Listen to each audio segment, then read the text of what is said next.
Hello everyone, welcome to class 9th.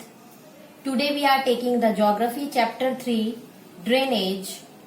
So we are talking about what is drainage. Drainage means we are talking about the river systems of India. So drainage is a system used for making water flow away from a place. Drainage can be either natural or artificial. Many areas have some natural drainage and many areas have some artificial drainage. So generally there are the two types of drainage. So we are taking the second term, which is drainage basin. It is related to drainage.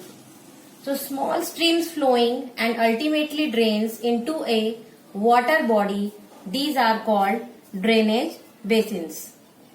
The rivers which are come from different directions come together and to form the main river, which ultimately drains into a large water body such as a lake or sea or ocean. This system is called drainage basin. I just want to say that it is like when it collects water in the area, this is called drainage basin. Our next topic is we are discussing about water divide. What is water divide? It is an elevated area. Water divide is the elevated boundary separating areas that are drained by different water. This feature is often called a drainage divide or water divide. I am explaining through this diagram also. This is stream A, like river A, and this is stream B, and it is an elevated area.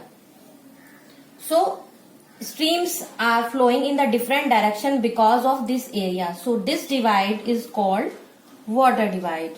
So the streams empties on the another side while water flowing on the other side. So basically this is a line which separates two adjacent drainage basin is known as a water divide. So it divides the water. For example, Ambala water divide.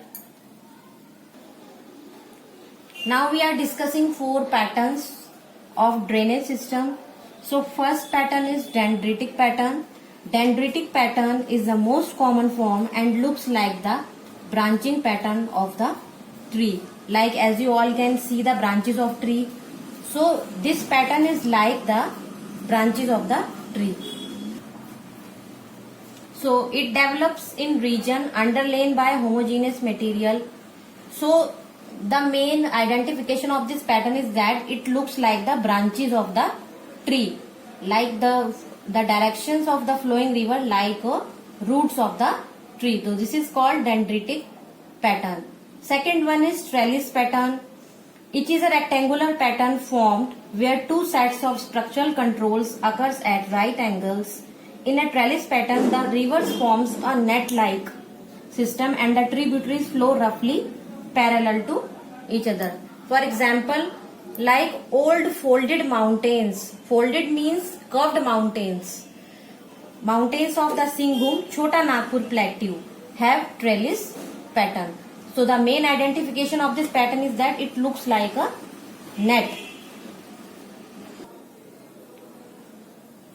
Next is rectangular pattern. A drainage pattern in which the main streams and their distributaries display many right angle bands. Like these are parallel to each other. In rectangular pattern, it breaks the rocks into rectangular blocks. So the main identification of this pattern is that it breaks the rocks into the rectangular blocks. So this pattern is called rectangular pattern. The next one is radial pattern. In radial pattern, it is a drainage pattern in which consequent streams radiate or diverge like the spokes of a wheel, and it looks like a domed structure in between. These are the rivers and this is the stone dome-like structure. It is the radial pattern. So next, the drainage systems of India are mainly controlled by the broad relief features of the subcontinent. Accordingly, the Indian rivers are divided into two major groups. First is Himalayan rivers and second one is peninsular rivers. So Himalayan rivers are the rivers which are originated from Himalayas, and peninsular rivers, firstly I am telling you what is peninsula. It is an area of land that is almost surrounded with water. This is called peninsula, and we are talking here about peninsular rivers. So first difference is very clear. It is originated from Himalayas, and the originated point of peninsular rivers are peninsular plateau. So what is plateau? It is a large high area of flat land. It is called plateau. Second difference is they are longer and larger in area, and comparatively they are smaller and shorter than Himalayan rivers. The bedrocks of Himalayan rivers are very soft, sedimentary and easily erodible. Erodible means which thing is removable. And in peninsular rivers the bedrocks are hard and not easily removable. Himalayan rivers are perennial. Perennial means it flows throughout the year 365 days. And in peninsular rivers are seasonal. So it means they may not flow throughout the year. And in Himalayan rivers they are fed by meltwater like glaciers and rainwater. So because it throughout all the year, so it is fed by meltwater. And peninsular rivers are seasonal, so it is fed only in the rains, when the rain will be happen. And in Himalayan rivers it formed V-shaped valleys. It is formed by erosion from a river or a stream. And in peninsular river it made U-shaped valleys. And at last they form meanders. Meanders means to have a lot of curves and bends in the rocks. It is called meanders.